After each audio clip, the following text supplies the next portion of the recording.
रात के ठीक 2:17 हो रहे थे और कहते हैं कि अगर इस समय सुनसान सड़क पर आपको कोई अनजान फुसफुसाहट सुनाई दे तो समझ लीजिए कि या तो कोई मरने वाला है या फिर कोई मर चुका है। शंकर ने उस रात यही सुना था। कानपुर से मैंगलोर तक माल लेकर जा रहा 42 साल का शंकर 20 साल से ज्यादा समय से ट्रक चला रहा था। उसने आंधी, तूफान, लुटेरे, दुर्घटनाएं और सड़क पर फैली लाशें तक देखी थी, लेकिन जो उस रात हुआ उसने उसकी आत्मा तक हिला दी। हाईवे पर दूर दूर तक कोई गाड़ी नहीं थी। ट्रक की हेडलाइट्स धुंध को चीरती हुई आगे बढ़ रही थी। इंजन की लगातार घरघराहट और टायरों की घिसटती आवाज के अलावा वहां कोई ध्वनि नहीं थी। रेडियो बंद था, मोबाइल में नेटवर्क नहीं था और आसमान में आधा कटा हुआ चांद टेढ़ी मुस्कान की तरह लटका हुआ था। तभी अचानक उसे अपने दाएं कान के बिल्कुल पास किसी औरत की धीमी आवाज सुनाई दी। शंकर, धीरे चलो, आगे मत बढ़ो, बाईं तरफ से खतरा है। शंकर का दिल जोर से धड़क उठा। उसने तुरंत ब्रेक नहीं लगाई क्योंकि उसे लगा कि शायद यह उसकी थकान का असर है। वह 14 घंटे से लगातार गाड़ी चला रहा था। उसने खुद को समझाने की कोशिश की कि यह सिर्फ उसका भ्रम है, लेकिन कुछ ही सेकंड बाद वही आवाज फिर सुनाई दी, इस बार और स्पष्ट। शंकर, मैं मजाक नहीं कर रही हूँ, बाईं तरफ से खतरा आने वाला है। शंकर ने घबराकर साइड मिरर देखा, लेकिन वहां कुछ नहीं था। केबिन में उसके अलावा कोई नहीं था। पीछे की सीट खाली थी। हनुमान जी की छोटी सी तस्वीर हल्के हल्के हिल रही थी, जैसे हवा का कोई अदृश्य झोंका अंदर आया हो। अचानक सामने से एक काली एसयूवी बिना इंडिकेटर दिए तेजी से बाईं तरफ से उसकी लेन में घुस आई। शंकर ने तुरंत स्टीयरिंग घुमाया और ट्रक बाल बाल टकराने से बच गया। अगर वह 1 सेकंड भी देर कर देता तो भयानक हादसा हो सकता था। उसका माथा पसीने से भीग गया। अब वह यह मानने को तैयार नहीं था कि यह सब महज थकान का असर है। कुछ किलोमीटर आगे बढ़ने के बाद फिर वही आवाज सुनाई दी। शंकर, पानी मत पीना। शंकर का गला सूख रहा था।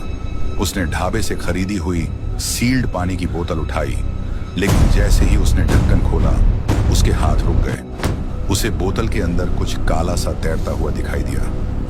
हेडलाइट की रोशनी में उसने देखा कि एक छोटा सा मरा हुआ कीड़ा पानी में पड़ा था। उसने घबराकर बोतल खिड़की से बाहर फेंक दी। उसके दिमाग में एक ही सवाल घूम रहा था कि अगर यह आवाज उसे चेतावनी दे रही है तो यह कौन है और उसे क्यों बचा रही है। करीब 3 बजे उसे सड़क किनारे एक छोटा सा ढाबा दिखाई दिया, जिसका टूटा हुआ बोर्ड हवा में हिल रहा था। उसने ट्रक रोका और चाय पीने के लिए उतर गया। ढाबे पर सिर्फ एक बूढ़ा आदमी बैठा था, जिसकी आंखें असामान्य रूप से गहरी और ठंडी थीं। बूढ़े ने बिना कुछ पूछे चाय उसके सामने रख दी और अचानक पूछा, 2:17 पर कुछ सुना क्या? शंकर के हाथ कांप गए। उसने घबराकर पूछा, आपको कैसे पता? बूढ़ा हल्का सा मुस्कुराया और बोला, हर ड्राइवर को वह आवाज नहीं सुनाई देती।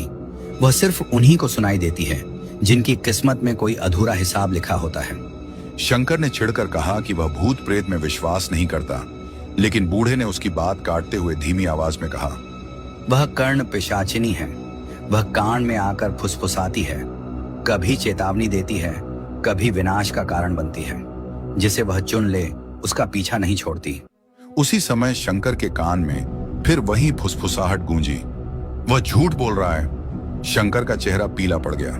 बूढ़ा उसे घूर रहा था जैसे वह सब समझ रहा हो। शंकर बिना चाय खत्म किए ट्रक में वापस आ गया और तेजी से वहां से निकल गया। उसने हिम्मत जुटाकर केबिन में जोर से पूछा, तू कौन है और मुझसे क्या चाहती है? कुछ पल सन्नाटा रहा, फिर एक ठंडी हंसी सुनाई दी।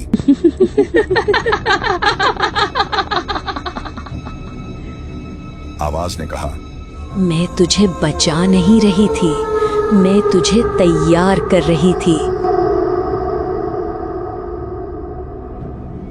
किस लिए? शंकर ने कांपती आवाज में पूछा। आवाज बोली, 20 साल पहले जो हुआ था उसके लिए। ये सुनते ही शंकर के दिमाग में एक पुरानी रात की तस्वीर चमक उठी। बारिश हो रही थी। सड़क किनारे एक औरत लिफ्ट मांग रही थी। वह सफेद साड़ी में थी और उसके बाल चेहरे पर बिखरे हुए थे। उस रात भी समय 2:17 ही था। उसने सिर झटका और खुद से कहा कि वह सब एक हादसा था। उसने किसी को जानबूझकर नुकसान नहीं पहुंचाया था। तभी अचानक ट्रक के सामने सड़क के बीचों बीच वही औरत खड़ी दिखाई दी।